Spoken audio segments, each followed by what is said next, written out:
Hi there. We live in an era where no matter what you do, you have to find some way to make money off of it. We, specifically referring to the United States, but I know other countries are facing this phenomenon as well, are living in an era of hustle culture. Not necessarily as badly as we were, say, a few years ago, but there are still a lot of prevalent elements of it. There are people pushing back against this culture, and rightfully so, but there are still so many people glorifying the grind, as it's called. People hyping up the grind and the hustle say that you've always got to be on your game. You've always got to be working. No rest for the wicked. No sleep. No days off. The core problem of this mindset, though, is that for so many people, hustling just isn't enough. I've told stories about my experiences working in retail in the past, but right now I want to focus on the years when I was taking on anywhere between 2 to 4 different hustles just to try to make ends meet. I worked as a substitute teacher for about 2 years, and though I enjoyed the work because it was a relatively easy gig, and I could say that I was putting my degree to use at least in some form, it wasn't enough. Maybe it's different in other parts of the world, but at least where I was working, substituting was a per diem job, meaning I had no consistent schedule. One week I could be working 3 or 4 full days, maybe even 5, but then the next I'd be, lucky if I got 1 full day and a couple of half days. So I had to take on extra work to pay my bills. The first year that I was substituting, I also did DoorDash, which isn't nearly as lucrative as their advertisements make it sound. I think the most that I ever made in a day running deliveries was maybe 40 or 50 bucks, maybe 60 if I was lucky. But also at the time, I was driving a car that was 14 or 15 years old and was creeping towards having 200,000 miles on it. So, I didn't want to be running around too much. The car that I have now is like 17 years old, but it also has way less miles on it because I was able to buy it a few years ago and it still only had like 65,000 on it or something. I'm getting off topic. DoorDash helped in the sense that it gave me at least, some kind of extra income, but it was income that didn't amount to much because, having to pay for gas and other maintenance on your own dime negated any financial gains that there could have been. Does everyone remember when places like McDonald's were working with skeleton crews because people were rightfully quitting left and right or were, getting sick from COVID? I think this was also still the time when fast food restaurants were mostly drive-through only, something like that. Now, I don't blame the workers, of course, but there was a point where I was running deliveries and I had to pick up from my local McDonald's. I waited an hour and never got the food, so I just canceled the order and went home. It wasn't worth the $7 that I would have gotten. And yeah, look, you can say, why'd you wait for a whole hour? I would have just moved on to the next one after 15 minutes. But, there was an employee that kept assuring me that, the food would be out soon, so I took their word for it. But once it reached close to an hour of waiting, I just had to say fuck it and quit.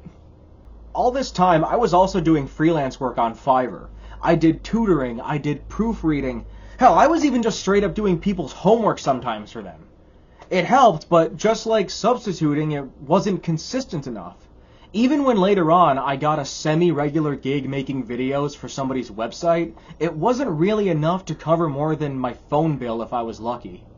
I stopped doing DoorDash for the sake of myself and my car, but my second year of substituting was also when I started working at GameStop on top of everything else I was doing.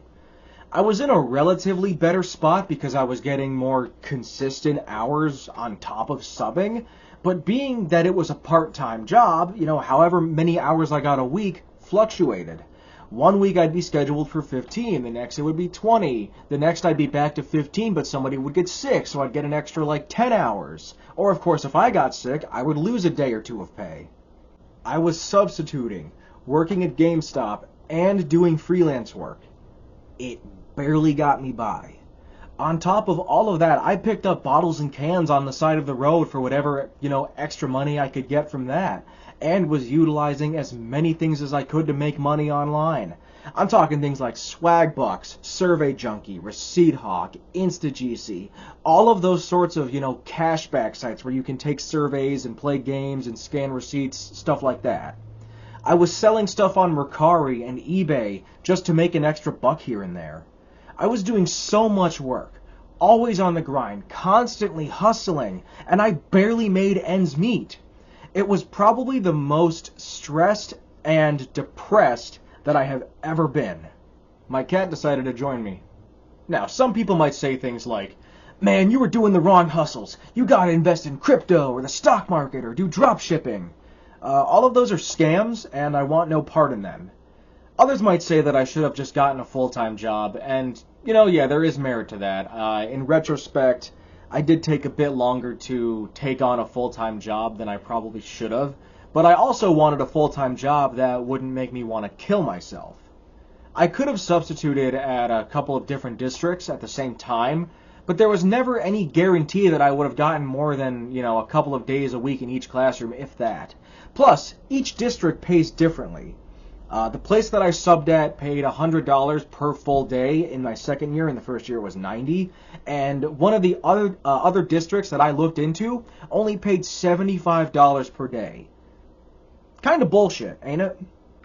Even today, after finding a full-time job that I actually enjoy and make okay money from, I still find myself having to engage in this hustle culture to some degree.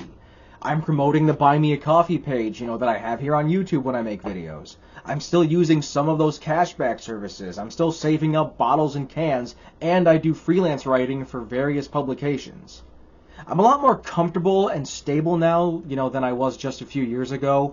But when you get a $750 medical bill for an x-ray that only took 15 minutes, or an unexpected problem with your car happens and you have to pay $200 for the part, or a bill from the mechanic, it throws you off and it stresses you out. Rest, leisure, and fun need to be prioritized for the sake of your health. But you can't do that because of how entrenched we are in this shitty system that forces us to turn our hobbies into commodities, further exacerbate our labor power, and constantly be on guard and be prepared for the next time that we have to buy a new set of tires or pay for a prescription. Hustling will never be enough because so long as capitalism is the dominant system, your genuine needs for survival will be treated as a means for someone to make money, as something to sell you. You will never be able to stop worrying about making your rent or your mortgage. You will never be able to stop hustling so long as capitalism persists. So long as you're one missed paycheck or one medical emergency away from losing everything, hustling will never be enough. Which is exactly why the biggest hustle should be agitating for and educating people about alternatives to capitalism, i.e., building socialism. If you have the means to, get involved with a socialist or a communist party. Get involved in mutual aid programs if you can. And if you're somebody who is in need, look for mutual aid programs in your area or online. There was a community fridge where I was living at the time that seriously helped me out when I couldn't afford to spend more than maybe $70 on groceries at a time, in total. My name is Jimmy. Thank you for watching. No war with Iran, fuck ICE, and free Palestine.